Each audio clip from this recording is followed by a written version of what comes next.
E hoje nós temos a pregação e a meditação. Assim o irmão Eliseu vai ministrar para nós, né? Eu vou dar a introdução, o início, e ele vai então continuar. E o texto de hoje, ele é bastante longo, e eu vou intercalar ele durante a meditação, irmãos, né? Mas o texto é de 1 Coríntios, capítulo 14, de 1 a 25. E esse texto, ele trata exatamente sobre os dons dentro da igreja. Ou seja, os dons que as pessoas têm. Então, cada pessoa tem um dom. Só que nós não devemos esquecer que existem dons e existem habilidades. A pessoa pode ter dom e habilidade ao mesmo tempo. Música é um dom, mas também tem uma habilidade de tocar. Sabe, decifrar tudo aquilo. E assim, ao mesmo tempo, tem a maneira de estar ensinando, é uma maneira. Mas você tem uma habilidade de ensinar melhor do que a outra pessoa. Então, os dons têm habilidades, mas também tem pessoas que só têm habilidades. Como artesanato, é algo que você aprende a fazer e você não tem o dom, mas você aprende a ter habilidade de fazer artesanato. Como a costura. A costura pode ser um dom, mas a maior parte da costura, o que você aprende é uma habilidade. Então, é uma forma bem interessante como o 1 Coríntios 14 aborda. O apóstolo Paulo abordou esse assunto porque havia muitos conflitos na igreja de Corinto. Era uma igreja extremamente conflitante. Um queria ser mais do que o outro. A igreja vivia a influência do mundo da época, traziam o mundo para dentro da igreja, como a Rosidete hoje falou. Importante de estarmos decorando versículos bíblicos. Isso faz parte do cristão. Lembrar a palavra de Deus na sua vida, como também hinos. Então é uma forma bem interessante de a gente olhar como a igreja de Corinto vivia em conflitos. E olhando para esse lado, em Corinto, parece que cada um queria ser melhor do que o outro. E o apóstolo Paulo não tinha ainda estado em Corinto, mas ele ouviu falar.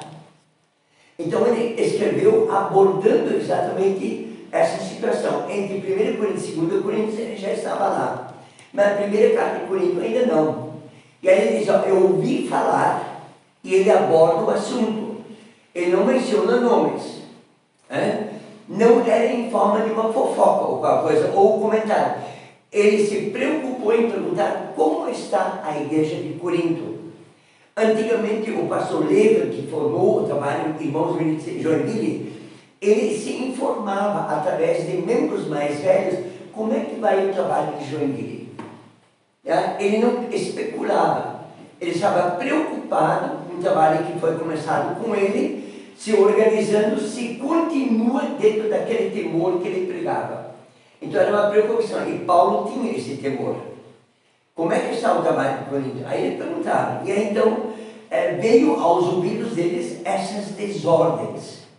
A gente nota o problema da Santa Ceia, no capítulo 11, nós encontramos também sobre o casamento que ele fala, aí ele fala do amor, capítulo 13.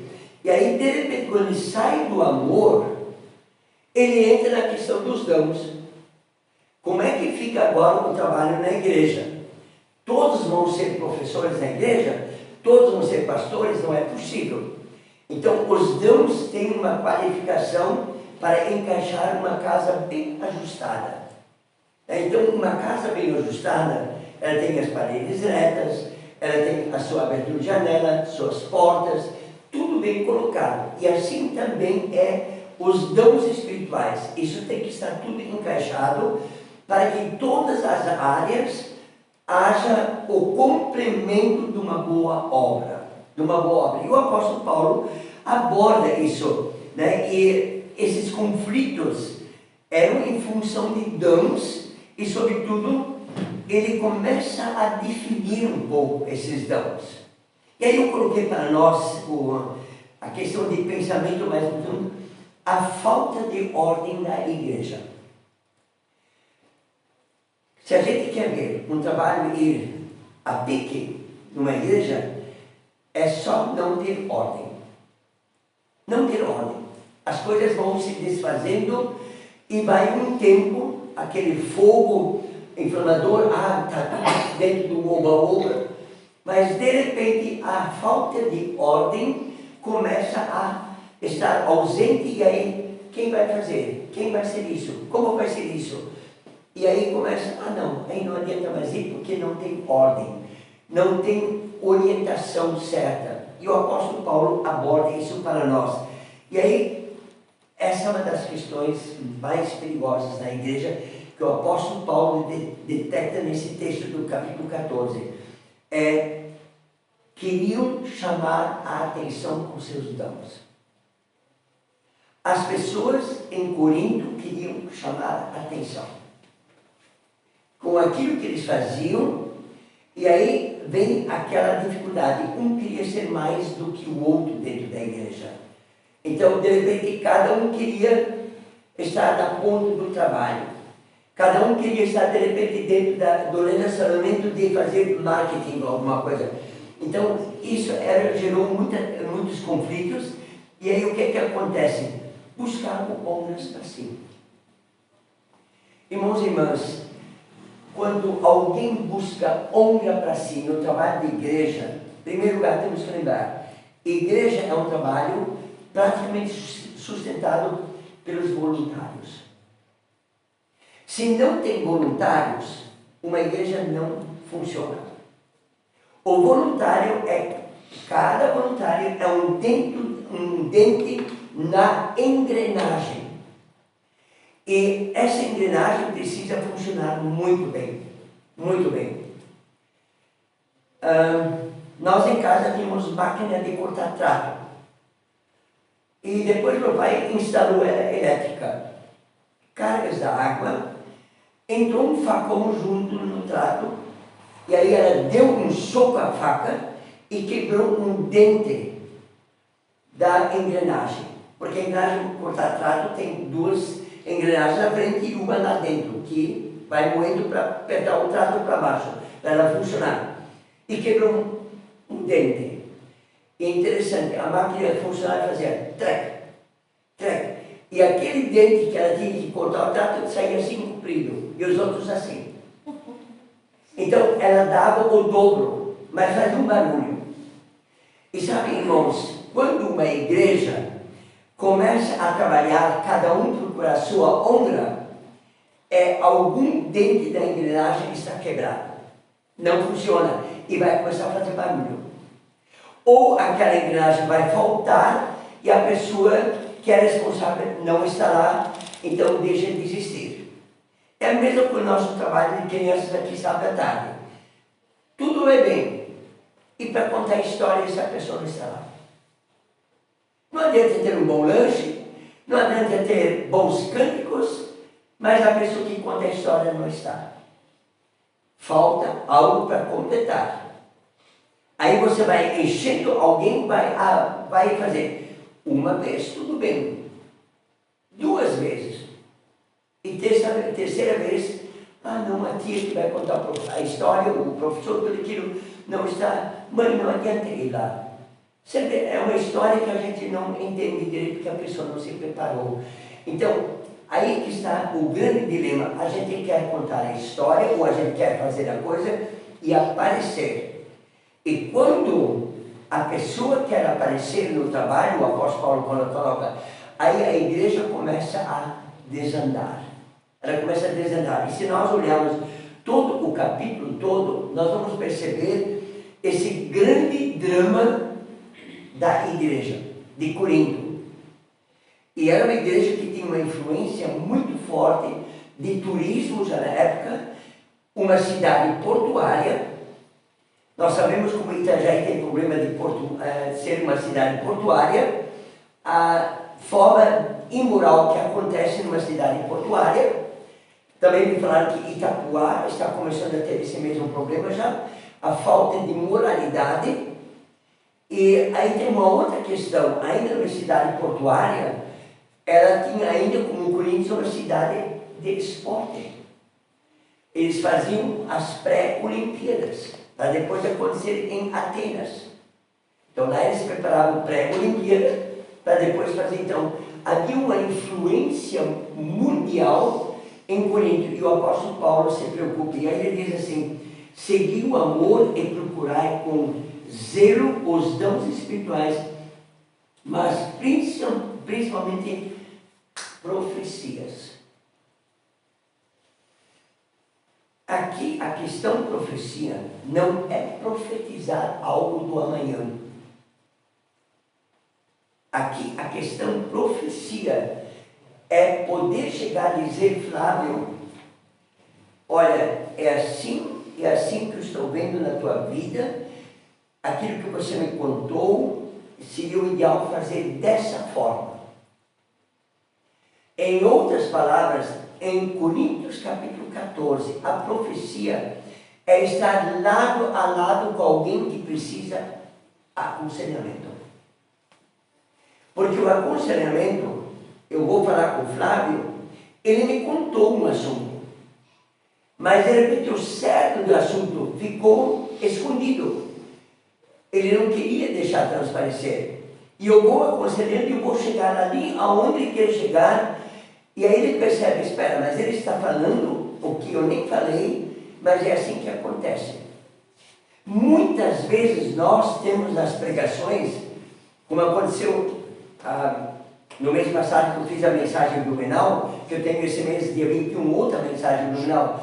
Vieram pessoas depois do culto dizer para mim, na hora que nós fomos para o estacionamento, e parando no estacionamento, porque estava trancado, ele não podia sair logo, e veio uma pessoa da família que estava junto lá próximo: pastor, como é que eu sabia, o senhor sabia que eu estava passando por isso essa semana e que eu tenho que resolver essa semana? Eu não sabia disso, mas ela sentiu através da palavra que isso encaixou na vida que passou e como ela conseguiu resolver naquela semana. É esse dom de profecia que o apóstolo Paulo está usando aqui. Não é profetizar o amanhã, não é dizer profecias, vai acontecer aquilo, mais aquilo. Não, é profetizar ajudando a pessoa no seu entorno. No seu entorno. Às vezes até acontece, você faz uma visita e a pessoa diz: poxa, mas você veio, eu estava pensando em você e agora você aparece. E a conversa que você tem com essa pessoa é exatamente a profecia da ajuda. A gente diz de ouvido a ouvido, ou uma conversa entre os quatro olhos. Os quatro olhos, no caso. Então, é nesse sentido que o apóstolo Paulo está falando. E é isso que a igreja de Corinto precisava: aconselhamento para tirar o mundanismo de dentro da igreja. Aqui tem um outro problema dentro disso. A igreja de Corinto é a única que aborda o problema do cabelo. Você pode olhar por toda a Bíblia. Nem no Velho Testamento, nem no Novo. Só em Corinto. Mas qual a razão disso ali? Porque as mulheres do Porto, as mulheres dos Jogos Olímpicos, que acendiam as tochas e ofereciam para a deusa Ísis, esses Jogos Olímpicos, elas usavam cabelo rapado, cabelo bem curto. E de acordo com o cabelo era cortado, era o grau delas como donzelas e ninfas nesse programa da deusa Ísis. Que eu sou contra o que está acontecendo. Teólogos novos estão colocando nas Bíblias arco-íris, que era na questão de Noé. Na Bíblia original, arco-íris não existe. É o arco da aliança. Ele tem as suas cores específicas, para que a pessoa pudesse ver. Mas o arco-íris é o arco da luz do poder da deusa Íris. Então vejam que o apóstolo Paulo estava abordando na igreja de Corinto. Era aquele oba-oba dessas mulheres lá de fora e trazendo para dentro da igreja. Trazendo dentro da igreja. E aí ele diz: não corte o cabelo. Outras falam: não se iguale a estas mulheres. Ele não proibiu, ele aconselhou, porque isso estava dando problemas. E aí nós podemos ver, exatamente para nós agora, o dom da profecia. Paulo não enfatiza o dom para profetizar de Deus, mas promover ajuda mútua com a palavra. Era ajuda mútua, era uma profecia, era um profetizar. Aí eu vou dizer, como é que a pessoa está sabendo o que eu estou passando? Porque ela vai se assemelhar a esse irmão, a essa irmã, em estar ajudando. Pastor Valdeci veio domingo passado, após o sepultamento do cemitério da Ivanlore. Ele veio ao meu encontro no final e disse: Valdeci, estamos nos despedindo, que nós queremos chegar em tempo claro em Blumenau. E como já escurece mais cedo agora, aí ele veio ao carro. Eu disse: bem junto onde a Beth está, não desembarcou, porque é muro assim o cemitério, e ela tem dificuldade já no se locomover com as pernas. Aí ele veio e ele disse: pastor, por favor, ore pela Lúbia. E com um tom muito triste, um tom muito pesado, eu abracei ele assim, eu disse: Valdeci, vamos estar orando. E eu percebi que ele mais queria pedir, pastor, que Deus possa aliviar a dor da Lúbia. E eu falei isso quinta-feira para ele, ou quarta-feira à noite na igreja. Valdeci, foi dessa forma que você pediu? Ele disse: sim, pastor, porque eu não podia mais ver a Lúbia sofrer. Então, quando você percebe a dor do outro e você se encaixa nessa dor, a pessoa se sente confortada. E assim, muitas vezes para nós, em vez de dar palavras para uma pessoa que está em luto, vai abraçá-la sem nenhuma palavra a mais. Esse abraço se torna uma profecia de que essa pessoa está entendendo como você está sofrendo com ela. É isso que o apóstolo Paulo estava dizendo na igreja de Corinto. Vocês terão que estar olhando em sua volta, nesse sentido. Aí tem uma coisa bem interessante para nós, no livro de Joel. Eu tenho vários versículos, Atos 2, 17, Números 21, 11, 29 e 1 Coríntios 14, 32, 33 que nós temos. Mas Joel 2, de 28 ao 32. Eu vou passar a ler esse texto para nós, irmãos. Joel 2, 28 ao 32. Veja o que nos diz esse texto. Joel 2, 28 ao 32. E aconteceu depois que derramarei o meu espírito sobre toda a carne, vossos filhos e vossas filhas profetizarão, vossos velhos sonharão e vossos jovens terão visões. Irmãos, impressionante que aqui de repente diz: os velhos terão sonhos. Em números também. E os jovens terão visões. Mas espera, não seria diferente? Os velhos teriam visões e os jovens sonhos? Não seria uma ordem? Não, irmãos. Vai analisando. Os velhos têm sonhos que os seus filhos, seus netos, seus bisnetos sejam bem-sucedidos. A igreja vá bem. Eles querem ver a igreja bem. Esses são sonhos e muitas vezes não acontece isso. Não é verdade? A gente, como pai, gostaria que todos os filhos tivessem sucesso, fossem bons nas notas da escola, na faculdade, tivessem um bom emprego, um bom ganho. Isso são sonhos, não são visões. Mas o jovem tem visão: eu quero chegar lá. É uma diferença, eu quero chegar lá. Ele tem essa visão: eu vou chegar lá. Eu já estou vendo que eu vou chegar lá. Tem uma grande diferença. E aí Joel fala isso para o povo de Israel. Fala para o povo de Israel, continuando: até sobre os servos E sobre as servas derramarei o meu espírito naqueles dias. Mostrarei prodígios no céu e na terra, sangue, fogo e colunas de fumaça. O sol se converterá em trevas e a lua em sangue, antes que venha o grande e terrível dia do Senhor. E acontecerá que todo aquele que invocar o nome do Senhor será salvo, porque o monte Sião, em Jerusalém, estarão os que forem salvos, como o Senhor prometeu. E entre os sobreviventes, aqueles que o Senhor chamar.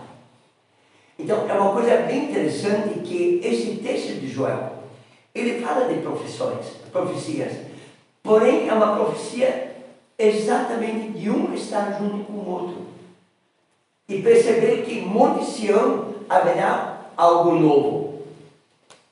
E nós estamos vendo, irmãos, na nossa época, que muitas coisas estão se tornando visíveis para nós. E que nós podemos dialogar entre nós, olha, está acontecendo isso, mas aquilo. Eu vou citar um exemplo bem clássico agora da nossa economia brasileira. O dólar aumentou. Parece que só existe a culpa no Brasil. E não tem nada a ver no Brasil. Porque a economista do Banco Central dos Estados Unidos soltou uma palavra dizendo que os juros nos Estados Unidos vão aumentar. E não tem previsão de abaixar. No outro dia o dólar aumentou no mundo inteiro. Só na Argentina, que nós já estamos na sua dificuldade, em um dia o dólar aumentou 16%. Quem é a moeda que vai aguentar? Pura especulação financeira. Dinheiro gera dinheiro. O país do mundo inteiro, os países que lidam com dólar, tiveram problema. E a moeda chinesa, o iene, aumentou também e não tem nada a ver com o dólar. Mas uma pessoa ganhou culpa, porque falou bobagens. Percebem, irmãos, como o nosso mundo está dentro dessa especulação. E quando uma igreja cai na especulação de profecias e dizer que vai acontecer isso, vai acontecer aquilo, eu acho que Deus está dando uma risada. É dessa forma que nós devemos estar olhando. E aí, pensando ainda um pouquinho mais,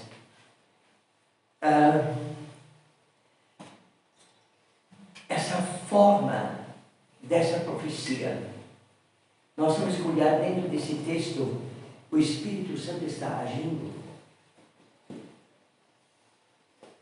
O Espírito Santo está agindo. Ou é a nossa força de vontade que quer aparecer? Ou é obra do poder de Deus que está dirigindo essa situação? Continuando, um segundo pensamento. Os dons existem para não sobrecarregar, né? Os dons existem para não sobrecarregar um ao outro. Leia esse capítulo com muita atenção essa semana. Os dons estão lá, ministrados pela palavra do poder do Espírito Santo, para não sobrecarregar a igreja, os irmãos da igreja. O Espírito Santo é a ordem dentro da profecia. Cada um encaixa-se. É como a engrenagem que eu citei antes. Ela tem que cair dente em dente e o capim cortado pela máquina cai todo ele igual. E caindo igual, aí eu vou voltar. Aquele que fica mais comprido, a vaca tem problema na ruminação. E sabe onde isso acontece? Dentro do folhado dela. Porque ela tem ela tem a pança, que o pessoal gosta de comer aquele enfim, aquilo que o pessoal gosta. Dobradinha. Como? Dobradinha. Dobradinha, quem falou gosta. Dobradinha, mas antes de vir o bucho, tem um estômago redondo. Ele é bem redondo. E ele tem arquivos. E na medida que a vaca vai ruminando, a folha vai se abrindo e vai subindo para a garganta para não ruminar. E a vaca que tem saúde, ela mastiga a ruminação de 37 a 49 vezes. É impressionante isso, irmãos. E isso faz com que o folhado vai se abrindo. É um arquivo. É um arquivo. Vai se abrindo. É isso que o apóstolo Paulo, em outras palavras, está nos colocando. O Espírito Santo é a organização dos dons dentro da igreja. Eu lembro o seu Tanaka, é um japonês, lá de Londrina, já está morando, muitos anos, porque já era idoso. Gente, a igreja Holiness, traduzida é santidade, né? Porque era uma igreja japonesa, muito bonita, tudo estilo japonês. Ninguém sentava em cadeira, era tudo em cima de travesseiros. E eu pregava às vezes nessa igreja. Como estudante, os japoneses amam ouvir os jovens pregar. Amam. Sabe, é impressionante como eles gostam de ouvir os jovens pregar. Porque eles sempre veem a sua juventude, mas agora são velhos. Então eles têm aquela alegria de ver o jovem pregando. E num domingo, era no Jardim Shangri-La, a igreja. E eu saía lá do Igapó, de ônibus. Aí eu parei um domingo para pregar e era cedo. Tinha pouco movimento, o ônibus tocava rápido. E a gente chegou lá. Quando eu cheguei, estava só o seu Tanaka na igreja. Estilo bem japonês, a decoração tudo. E o seu Tanaka era responsável de arrumar a igreja, porque antes do culto, os japoneses têm estilo pegar a almofada, virar, bater, colocar tudo de ponta. Ela não era colocada reta, ela era colocada de ponta. Quando você olhava de lá, era reto. Você olhava de lá, era reto. O seu Tanaka era craque nisso. E eu admirei esse homem. Bem vestido, estilo japonês, com aquele kimono deles. E eu não sabia quem era esse homem. Mas eu admirei a habilidade dele, o zelo. Aí o Nilo, que era membro da igreja, estudante da faculdade, onde eu estudei também, faculdade de teologia, ele naquele dia estava dormindo na casa da tia dele. Ele era de São Paulo, mas ele tinha uma tia em Londrina, que era japonês também. O nome dele é Nilo, Nilo significa Rio do Brasil. Aí, eu perguntei para ele quando nós saímos juntos, para ir de ônibus para o seminário. Aí eu perguntei, Nilo, como é bonito ver essa igreja organizada. Essas almofadas tudo ali. E cada um tinha que tirar o chinelo, o sapato lá fora e tinha um chinelo. O chinelo era sempre aquele tamanho grande, sobrava atrás, quase meio quilo, né? E ele disse, mocinho, o seu Tanaka, ele é o homem mais rico da igreja. Como mais rico? Ele está fazendo limpeza? Não, é o homem mais rico. Já na época ele tinha uma granja de galinha com 120 mil galinhas por mês. E ele tinha uma floricultura que ele plantava só rosas amarelas, cravos amarelos e as palmas de Santa Rita, conhece cladiola em alemão, né? Que especialmente na época de novembro, só amarelo. Não tinha outras coisas, só rosas amarelas, cravo amarelo, cravo cheiroso, perfumado. E ele tem a primeira plantação de uva Itália em Londrina. Eu disse, mas espera, Nilo, ele faz isso ali? Aí ele me respondeu, mocinho, esse é o dom que esse homem tem. Ninguém na igreja tem esse dom. Ele não se envergonhava por ser muito rico em fazer o trabalho mais simples. A alegria dele, sabe o que era? ver as pessoas entrar e se alegrar, sentar na almofada e ficar lá vendo a almofada toda limpa. Irmãos, quando os dons são colocados em ordem, na sua ordem de ajudar um ao outro, a engrenagem funciona. E esse trapo que fica na dente quebrado, assim grande, dá problema na vaca quando ela rumina, e ela começa a diminuir a ruminação dela, que ela chega até 25. E não demora, a vaca tem gases demais. E ela morre normalmente estufada. Por causa de um dente quebrado. E na igreja, a mesma forma, irmãos. Quando a engrenagem dos dons não está encaixando uma no outro, não demora, vai haver desentendimentos.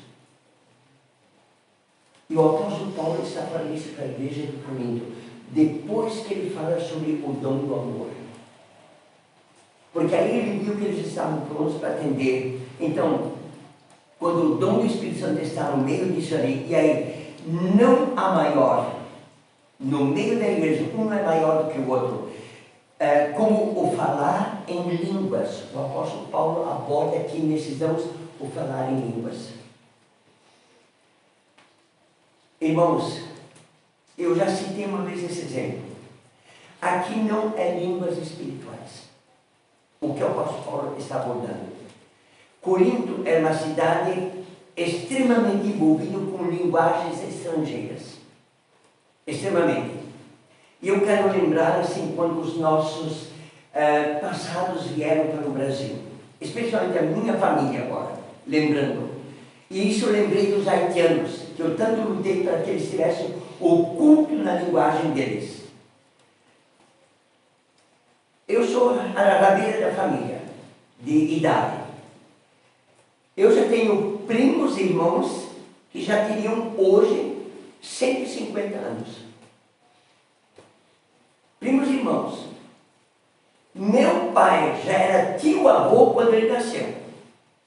Então dá para imaginar a diferença de idade dentro da família. E uma coisa muito interessante nesse sentido é, quando um dos meus primos e irmãos, eu não tinha ainda nascido, mas foi comentado na nossa família, e meu pai era adolescente, ele já sabia falar o português. Aprendeu já para falar o português, quando ele veio já logo aprendeu o português de criança. O pastor foi proibido falar em alemão.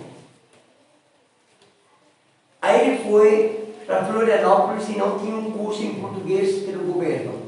Mandaram de volta para a igreja que eles iam mandar escrito as mensagens em português para eles lerem. Aí um dos meus primos, sobrinho do meu pai, casou. E aí na igreja começaram a ler, quando o pastor leu. Então era cerimônia fúnebre. Seria para eles traduzido festa.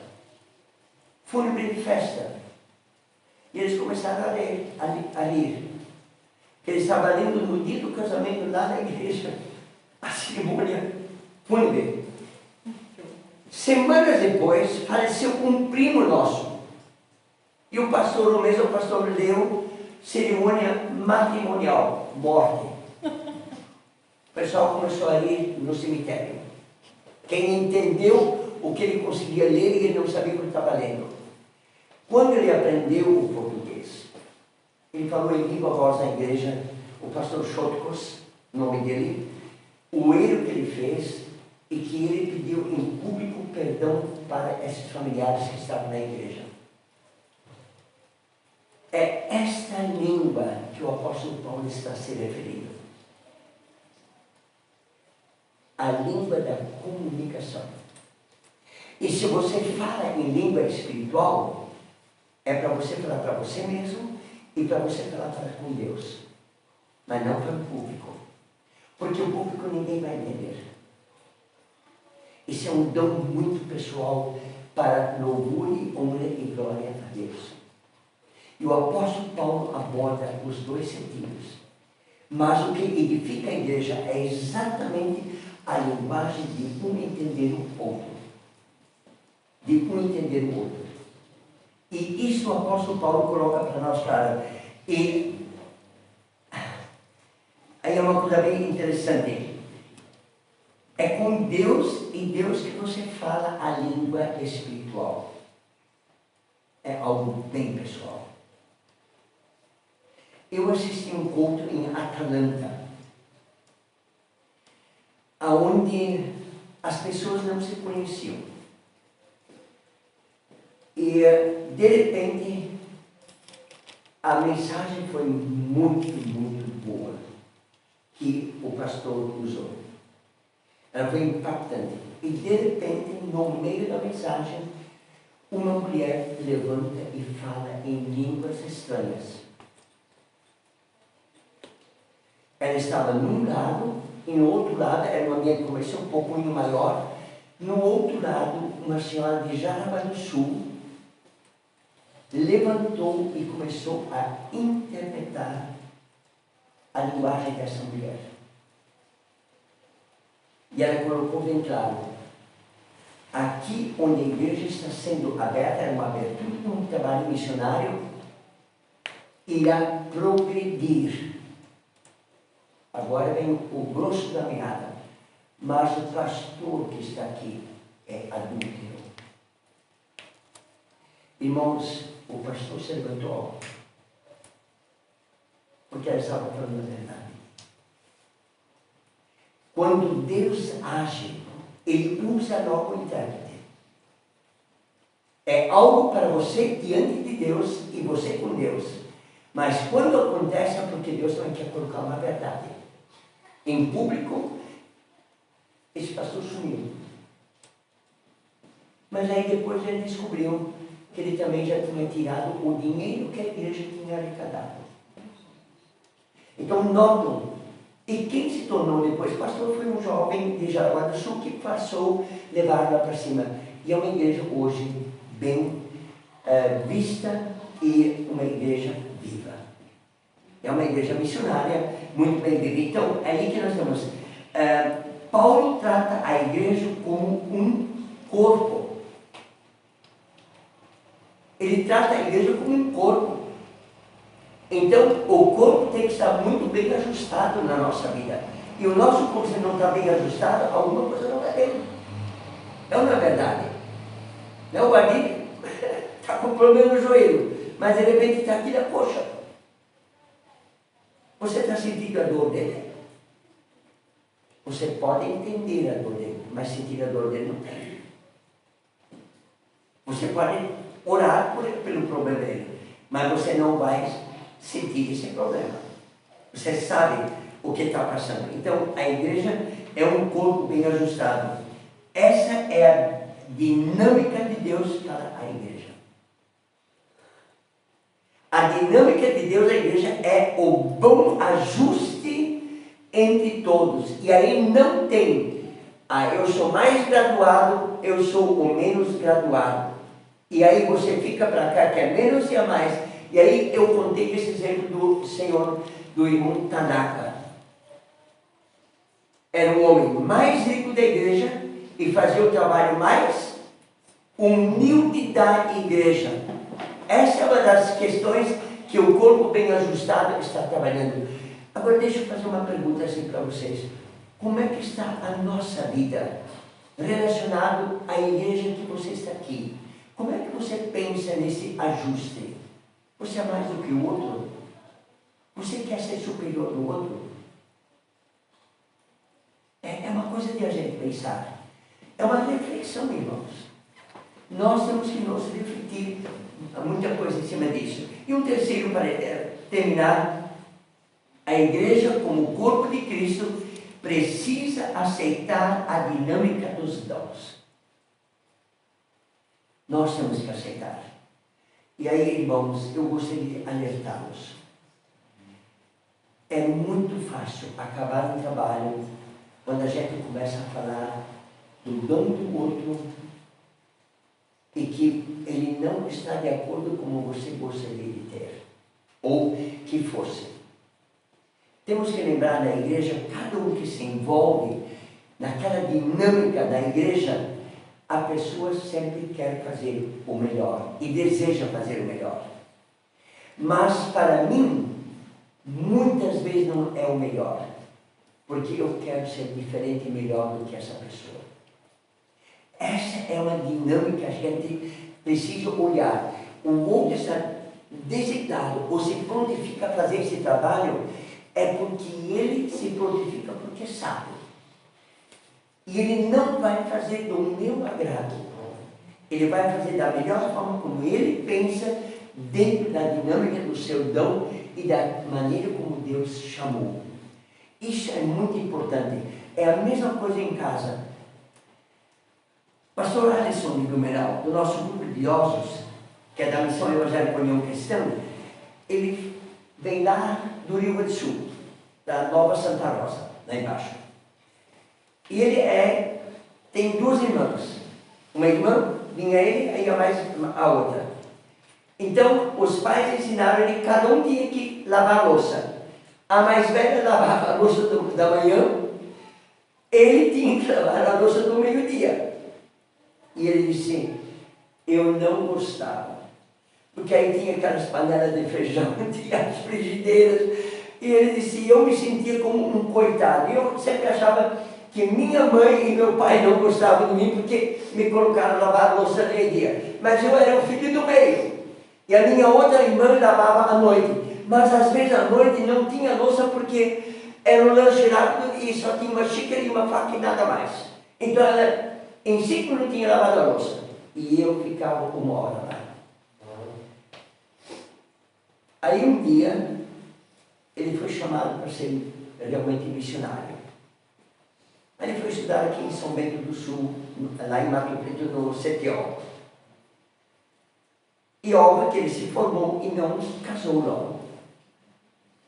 E aí, quando ele morou sozinho, administrando um trabalho missionário, voltou para Nova Santa Rosa, trabalhar lá na igreja, ele disse, só então eu entendi o propósito de Deus de eu aprender a lavar louça. E aí vem agora. A nossa maior dificuldade na igreja era encontrar pessoas para lavar louça.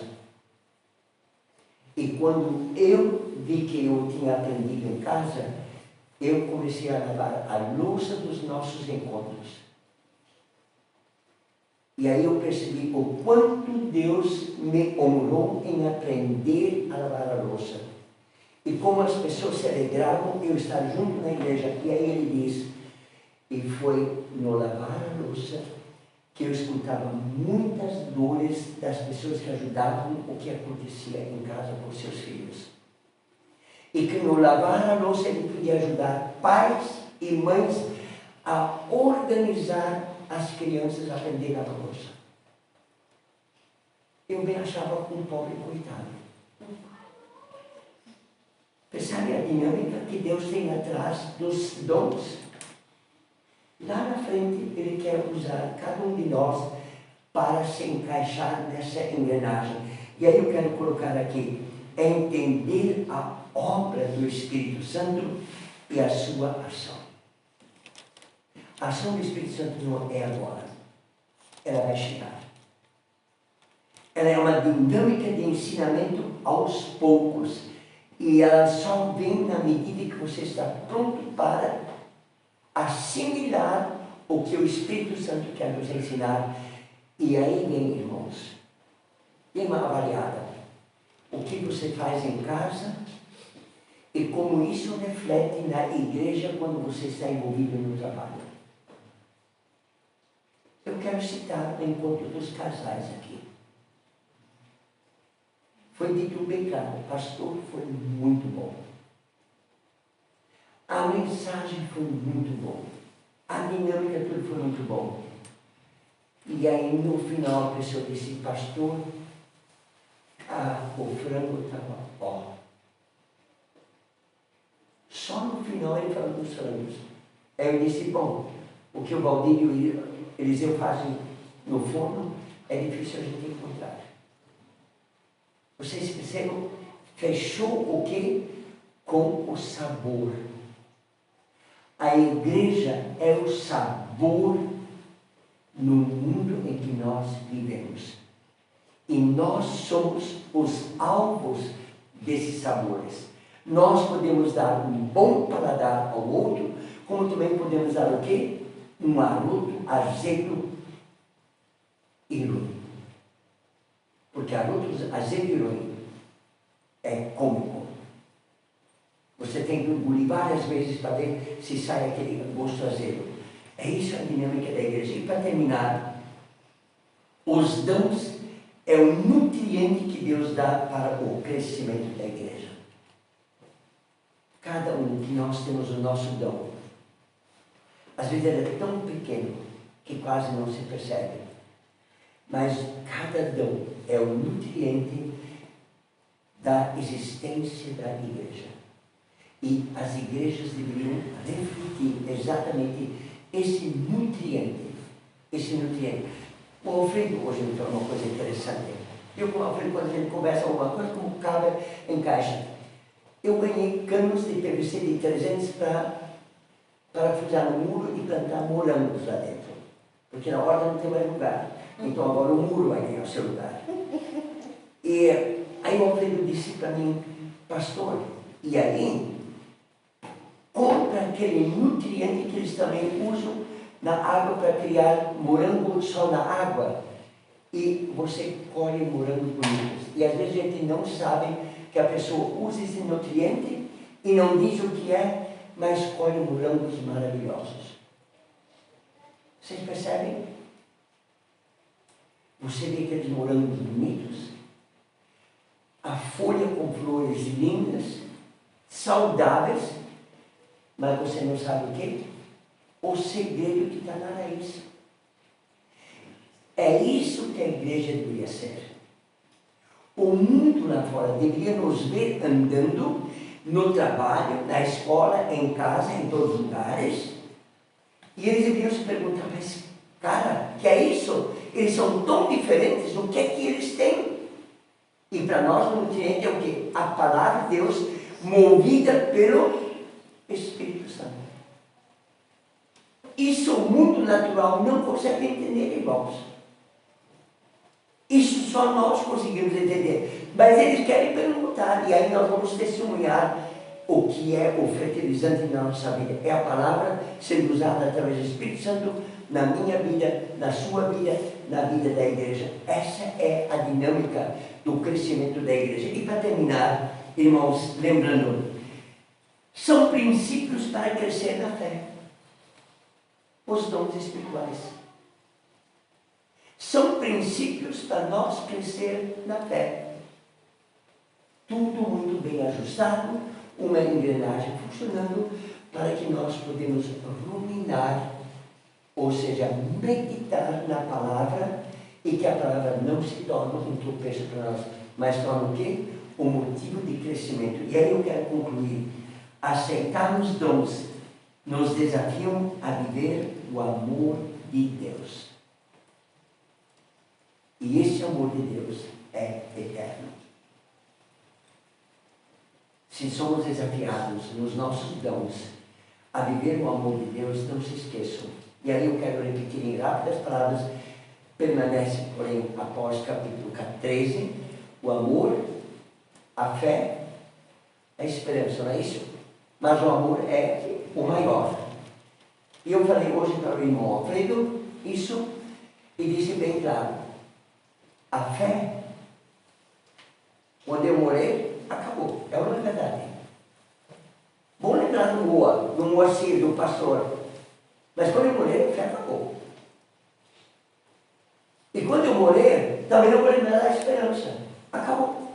Não é isso, irmãos? Não tem mais esperança para você mostrar que ainda está uma esperança para você ser alguém ou fazer alguém ser justo junto contigo. Mas o amor é eterno. Porque o amor vem de quem? De Deus. É isso que Deus está querendo dizer para nós.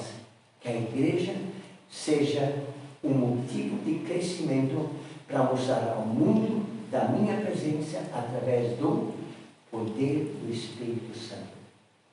E aí eu quero desafiar a cada um de nós, essa semana, sentem, qualquer hora do dia ou até de noite, leem o capítulo 14, do versículo 1 ao 25. Não estou lendo de forma proposital, para você ler e lembrar em casa exatamente os dons é o fermento da manutenção e do bom andamento da igreja, que é uma engrenagem onde encaixa um dentro da outra. E não faz clec, clec, clec, mas sim que dá um rodízio igual. Beto, se as máquinas de vocês, as engrenagens não funcionar, nada não funciona na semeadura da lavoura, não é verdade? Então que Deus possa, irmãos, nos abençoar. E esta engrenagem, Cristo deixa para nós, como corpo da igreja, em memória da Santa Ceia. Essa é a parte final desses dons. A engrenagem funciona, o corpo funciona, está bem ajustado. E nós comemoramos juntos a comunhão que Cristo nos deixou. Cristo não é nada mais e nada menos. Ele é o Salvador. Ele salva tanto um simples humilde, como era a irmã Lore, tanto quanto uma pessoa estudada e estava fazendo o último curso agora de estilista, a irmã Júlia. Esse é o nosso Deus. Eliseu, agora é contigo. Que Deus possa nos abençoar.